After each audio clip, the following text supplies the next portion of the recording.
In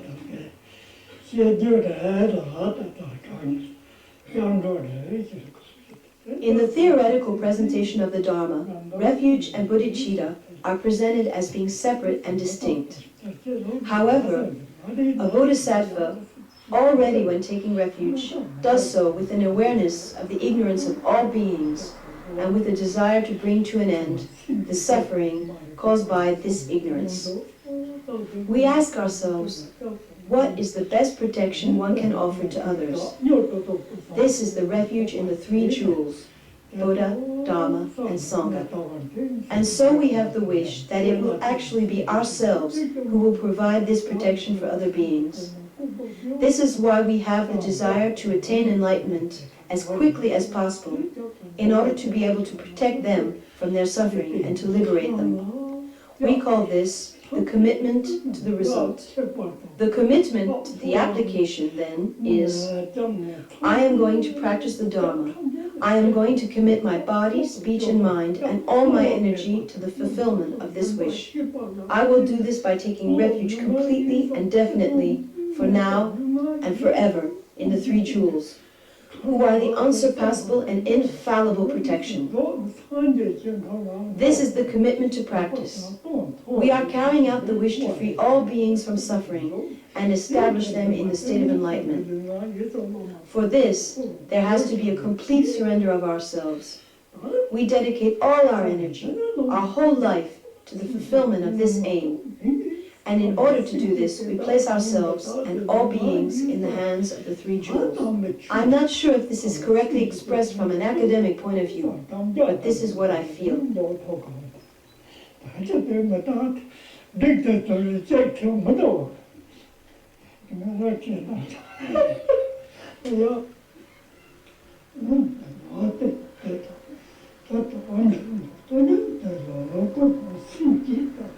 Suppose there are two people who both wish to plant a tree.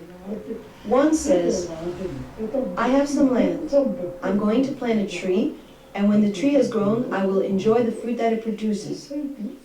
He considers himself to be the owner of this tree, and so its fruit will also belong to him. The other man plants the same type of tree, but with the intention, when this tree has grown and is bearing fruit, I would like everyone who passes by to take and enjoy its fruit. I have absolutely no feeling that this tree belongs only to me.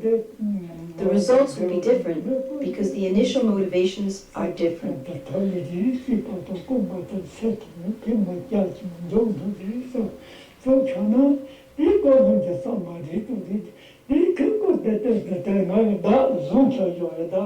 The Mahayana motivation of a bodhisattva is to wish that the fruit of one's practice be used solely for the benefit of others.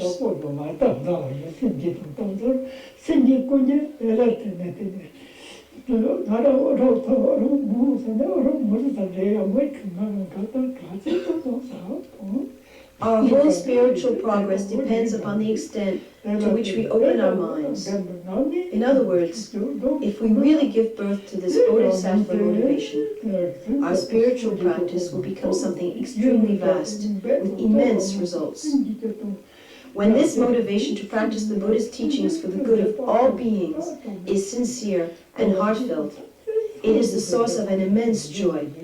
It completely fills us with this joy, aspiration, and enthusiasm.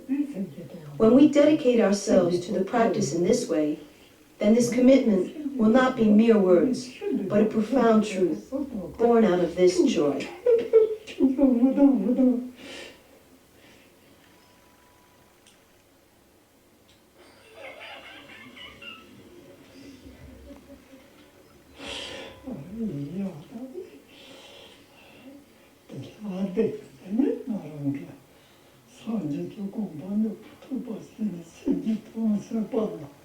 What is this joy that we are talking about?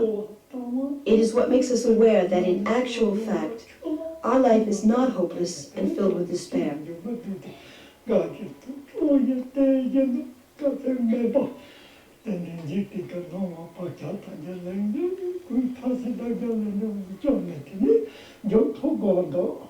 Due to previous karma, we have had the great fortune to meet the Dharma, We have already taken refuge and awakened our potential.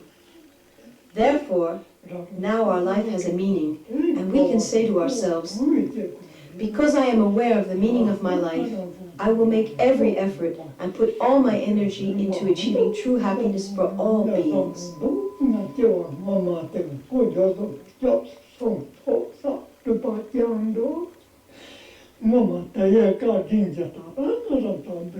We feel carried along by a joy, creating great energy and infinite capacity to commit ourselves to the spiritual path until we obtain its fruit.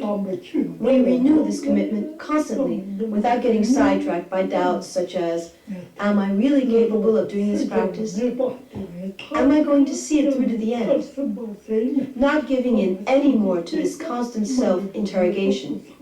Instead, the practice takes place naturally. It becomes a spontaneous fulfillment of the joy which is already within us.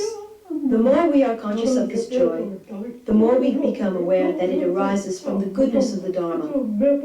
The more this awareness develops, the more joy increases, becoming limitless. We become more and more taken over by it, more and more luminous, more and more radiant with happiness. This inner luminosity eliminates all our veils, neurotic behavior, and previous negativities. The practice then becomes something easy and natural, developing on its own. We don't have to force ourselves and make a great effort. The practice develops without effort, carried by this joy, which is like a great fire that increases in strength, and which we can no longer contain. It burns by itself and consumes everything. There is no longer any room for sadness, laziness, doubt, or self-interrogation. On the contrary, there is confidence and a growing faith. This clarity and increasing luminosity within has the power to destroy all negative habits, inner tendencies, and doubts. The commitment to the practice then becomes self-evident and natural.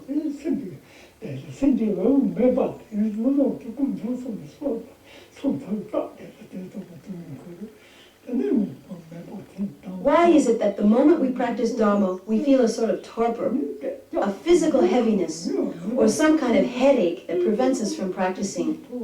Why do we always have the impression that practice is something extremely difficult, that we cannot succeed in? It is due to the fact that our mind is filled with ignorance, desire, and hatred.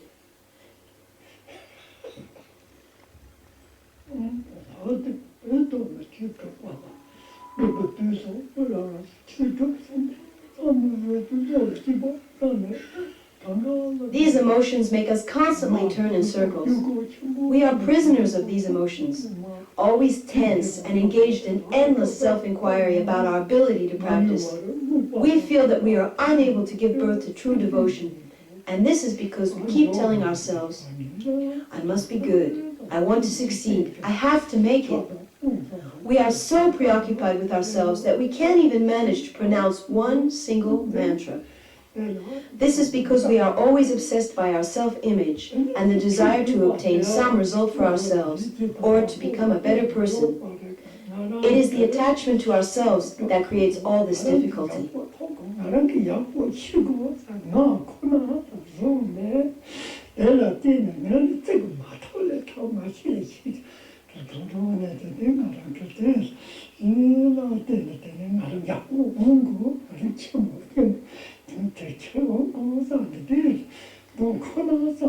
It shouldn't be like this. When we act in this way, it's as if we are being pulled in opposite directions.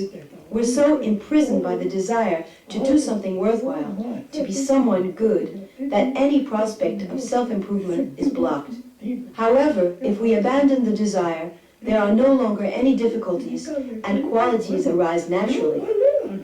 When we strive for something in our everyday life, in which we believe and really hunger for, we pay no attention to the troubles that arise, and we're capable of overcoming all sorts of difficulties without ever getting depressed. But as soon as we experience obstacles in our Dharma practice, we feel that it's too difficult. We become angry and unhappy. What's to be done about this? We need a deeper longing, a truly authentic aspiration to really practice the Dharma.